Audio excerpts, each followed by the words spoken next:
मित्रों नमस्कार। मेरा नाम है राजेंद्र प्रताप सिंह और आप देख रहे हैं YouTube channel view point with Rajendra. मित्रों, आज से हम कला एवं संस्कृत का वार्षिक करंट अफेयर्स सीरीज शुरू कर रहे हैं। यानी इस सीरीज के अंतर्गत वर्ष 2022 की जनवरी से दिसंबर तक के कला घटनाक्रम के बारे में जानेंगे। तो प्रस्तुत है करंट अफेयर्स का यह पहला अंक। इसमें आज हम जानेंगे मंडला कला, थंका पेंटिंग, रोगन चित्रकला तथा सांझी चित्रकला के बारे में। मित्रों, अगर आप चैनल पर नए हैं तो चैनल को सब्सक्राइब जरूर कर दें और साथ ही कमेंट बॉक्स में यह भी जरूर बताएं कि आप कहां से यह वीडियो देख रहे हैं। तो फिर आइए शुरू करते हैं। यूनाइटेड किंगडम में लिवरपूल में एक सार्वजनिक पार्क में मंडला कला को चित्रित किया गया। इसमें भूमि पर चित्रित द नूजली मंडला प्राकृतिक तत्वों से निर्मित किया गया है। इसे कलाकार जेम्स ब्रंट के द्वारा पत्तियों और चट्टानों जैसी सामग्रियों के से बनाया गया है। आइए जानते हैं मंडला कला क्या है। संस्कृत में शाब्दिक अर्थ वृत्त या केंद्र के माध्यम से एक मंडला कला को एक ज्यामितीय विन्यास द्वारा परिभाषित किया जाता है, जो आमतौर पर किसी न किसी रूप में गोलाकार आकार को शामिल करता है। मंडला पैटर्न एक सदियों पुराना रूप है जो ब्रह्मांड को चित्रित करने के लिए उपयोग किया जाता है और दुनिया भर के कलाकारों के द्वारा अनुकूलित किया गया है, जिसमें प्रत्येक ने अपनी व्याख्या जोड़ी और इसे अपने रूप में चित्रित किया है, जबकि इसे एक वर्ग के आकार में भी बनाया जा सकता है। मंडला पैटर्न अनिवार्य रूप से परस्पर जुड़ा हुआ है। माना जाता है कि यह बौद्ध धर्म में निहित है, जो भारत में पहली शताब्दी ईसा पूर्व में प्रकट हुआ था। हिंदू धर्म में मंडला चित्र पहली बार ऋग्वेद में दिखाई देता है, यानी कि 1500 से 500 ईसा पूर्व में। अगली 2 शताब्दियों में सिल्क रोड के माध्यम से यात्रा करने वाले बौद्ध मिशनरी इसे अन्य क्षेत्रों में ले गए। 6ठी शताब्दी तक चीन, कोरिया, जापान, इंडोनेशिया और तिब्बत में मंडला कला के साक्ष्य मिलते हैं। प्राचीन दर्शन में गहन प्रयोग किए जाने वाली मंडला कला को आधुनिक एवं समकालीन भारतीय कलाकारों ने विविध आयाम प्रदान किया है। हालांकि इसका प्रयोग अब भी थंका चित्रों में किया जाता है। तांत्रिक एवं नवतांत्रिक आध्यात्मिक आंदोलनों से जुड़े मुख्य धारा के कलाकारों ने भी इसका भरपूर इस्तेमाल किया है। अब आइए जानते हैं थंका पेंटिंग्स के बारे में। थंका चित्रकला नेपाली तथा तिब्बती संस्कृत की अनुपम मिसाल है। इसके माध्यम से तिब्बती धर्म, संस्कृति एवं दार्शनिक मूल्यों को अभिव्यक्त किया जाता रहा है। महायान और वज्रयान बौद्ध धर्म में थंका का बहुत बड़ा स्थान है। थंका चित्रकला का निर्माण सूती वस्त्र पर किया जाता है।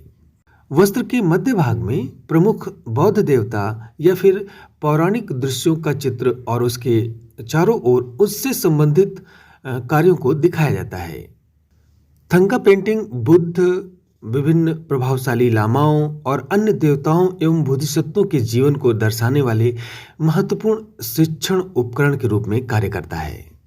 तिब्बती बौद्ध चित्रों की उत्पत्ति प्रारंभिक बौद्ध चित्रों में हुई, जो अजंता गुफाओं और चीन में मोगाओं की गुफाओं जैसे कुछ स्थानों में चित्रित हैं। ये गुफा चित्र कपड़े पर प्रारंभिक तिब्बती चित्रों के लिए मार्गदर्शक का कार्य करते हैं।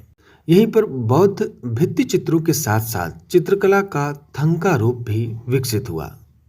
थंका पेंटिंग उन क्षेत्रों में बनाई गई जहां तिब्बती बौद्ध धर्म का अभ्यास किया गया, जैसे कि मंगोलिया, लद्दाख, सिक्किम, अरुणाचल प्रदेश और हिमालयी भारत के कुछ हिस्सों में। थंका पेंटिंग बुद्ध एवं उनकी शिक्षाओं के साथ साथ अन्य देवताओं एवं बोधिसत्वों को चित्रित करने के लिए महत्वपूर्ण उपकरण है। सबसे प्रमुख विषय है भावचक्र, यानी जीवन का पहिया, जिसमें प्रबुद्धता की कला को विभिन्न प्रकार से दर्शाया जाता है। 31 मई 2022 को जापान की राजधानी टोक्यो में आयोजित क्वाड शिखर सम्मेलन में भारतीय प्रधानमंत्री नरेंद्र मोदी ने अपने साथ अमेरिका, ऑस्ट्रेलिया और जापान के नेताओं के लिए भारत की समृद्ध विरासत एवं कला रूपों को प्रदर्शित करने के लिए उपहार ले गए थे। आइए जानते हैं इन्हीं के बारे में। रोगन चित्रकला। हाल ही में क्वाड सम्मेलन के दौरान भारतीय प्रधानमंत्री ने जापान के प्रधानमंत्री को एक सफेद रोगन भेंट किया। रोगन वस्तुतः वस्त्र पर की जाने वाली चित्रकला का एक रूप है। इसे 4 शताब्दियों से अधिक पुराना माना जाता है।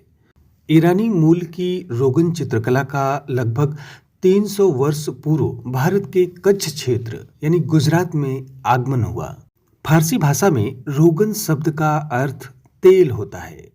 यह चित्रकारी सिर्फ सूती व रेशमी वस्त्रों पर की जाती है। इसके लिए आरंडी के तेल का प्रयोग किया जाता है। इस तेल में चमकीले प्राकृतिक रंगों को मिलाकर एक पेस्ट तैयार किया जाता है तथा चित्रकार धातु की कलम के द्वारा वस्त्र पर चित्रकारी करता है। चित्रों के विषय के अंतर्गत वस्त्रों पर फूल, पत्तियों तथा मोर, हाथी जैसे जानवरों की ज्यामितीय चित्र अंकित किए जाते हैं। ट्री ऑफ लाइफ की संरचना इस चित्रकला का सबसे प्रसिद्ध रूपांकन है। यह चित्रकला पूर्णतः चित्रकार की कल्पना पर आधारित होती है। वर्तमान में कच्छ क्षेत्र के निरोना गांव का निवासी एक सिंधी मुस्लिम खत्री परिवार इस कला का एकमात्र संरक्षक है। इसलिए यह कला निरोना रोगन चित्रकला के नाम से भी जानी जाती है। अब्दुल गफूर, दाऊद खत्री, जबर अरब खत्री आदि प्रसिद्ध रोगन चित्रकार हैं। इन चित्रकारों को पद्म पुरस्कारों सहित विभिन्न राष्ट्रीय व राजकीय पुरस्कारों से नवाजा जा चुका है। सांझी चित्रकला। गौरतलब है कि क्वाड सम्मेलन के दौरान भारतीय प्रधानमंत्री ने अमेरिकी राष्ट्रपति को सांझी चित्रकला का एक चित्र भेंट किया था। आइए जानते हैं सांझी चित्रकला के बारे में। सांझी कला ब्रज की प्रसिद्ध ललित कला है। यह बेहद बारीकी से चित्रण करने की कला है। यूं तो ब्रज की धरती पर कई सारी ललित कलाएं प्रचलित हैं, किंतु उनमें सांझी का स्थान विशेष है। यह कह सकते हैं कि यह रंगोली और पेंटिंग का मिला जुला रूप है। सांझी का अर्थ है सज्जा, श्रृंगार या सजावट। पौराणिक मान्यता यह भी है कि सांझी शब्द दरअसल सांझ से बना है, जिसका अर्थ है शाम। सांझी देखने में भले ही रंगोली जैसी लगती है, लेकिन इसका महत्व कहीं ज्यादा है। श्री कृष्ण के प्रति राधा के प्रेम का प्रतिबिंब है सांझी। शाम के वक्त श्री कृष्ण जब राधा से मिलने आया करते थे, तो राधा उन्हें रिझाने के लिए फूलों से तरह तरह की कलाकृतियां बनाया करती थीं। सांझी कहीं पर फूलों से बनाई जाती है, तो कहीं सूखे रंगों से, और कहीं गोबर से, कहीं पर पानी के नीचे बनाई जाती है, कहीं पानी की सतह पर।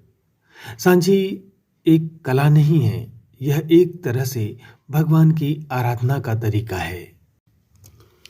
ऑस्ट्रेलियाई प्रधानमंत्री को पीएम मोदी के द्वारा दिया गया उपहार जटिल पैटर्न और रेखाओं से युक्त जीवन वृक्ष यानी ट्री ऑफ लाइफ गोंड कला शैली के लोकप्रिय आदर्शों का महत्वपूर्ण प्रतीक है। आइए जानते हैं गोंड चित्रकला के बारे में। भारत की समृद्ध कला परंपरा में लोक कलाओं का गहरा रंग है। मध्य प्रदेश के मंडला जिले की प्रसिद्ध जनजातियों में से एक गोंड द्वारा बनाई गई चित्रकला की विशिष्ट कला शैली को गोंड चित्रकला के नाम से जाना जाता है। उनके द्वारा बनाए गए चित्रों के आकार शायद ही कभी एक रंग के होते हैं। कभी उनमें धारियां डाली जाती हैं, कभी उन्हें छोटी छोटी बिंदियों से सजाया जाता है और कभी उन्हें किसी अन्य ज्यामितीय नमूनों से भरा जाता है। ये कलाकृतियां हस्त निर्मित कागज पर पोस्टर कलर से बनाई जाती हैं। चित्रों की विषय वस्तु प्राकृतिक व दैनिक जीवन की घटनाओं से लिए जाते हैं। पिसे हुए चावल के लेप, पीले गेरू और अन्य मटमैले रंगों से बनाई गई ये कलाकृतियां परिवार की विशेष घटनाओं, ऋतुओं के बदलने, फसल बोने, वर्षा के प्रारंभ, फसल कटने या फिर पारिवारिक समारोह जैसे कि जन्म, विवाह, गर्भावस्था और मृत्यु पर यानी कि हर समय नए चित्र बनाए जाते हैं। ये चित्र विशेष रूप से आंगन, प्रवेश द्वार और घर की दीवारों तथा फर्श पर बनाए जाते हैं। गोंड कला के चित्र प्रायः जनगढ़ सिंह श्याम की कलाकृतियों से प्रेरित हैं, जिसने 1970 और 80 के दशक में पाटनगढ़ गांव में घरों की दीवारों पर बड़े पैमाने पर जनजातीय मौखिक मिथकों और किंवदंतियों को चित्रित करना शुरू किया था। बिंदीदार पैटर्न, दांतेदार पैटर्न, डार्ट्स और लहरों के माध्यम से उनके देवी देवताओं की कहानियों के साथ साथ मध्य प्रदेश में गहरे घने जंगलों की वनस्पतियों और जीवों को भी चित्रित किया गया। गोंड चित्रकला के प्रमुख कलाकारों में भज्जू श्याम, वेंकट श्याम, दुर्गाबाई ब्याम, राम सिंह उमेती और सुभाष ब्याम शामिल हैं।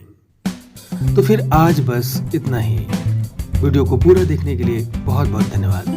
मित्रों, एक जरूरी सूचना, मेरी नई किताब टीजीटी पीजीटी कला के लिए कला प्रैक्टिस सेट छप कर आ गई है और किताबों की दुकानों पर उपलब्ध है।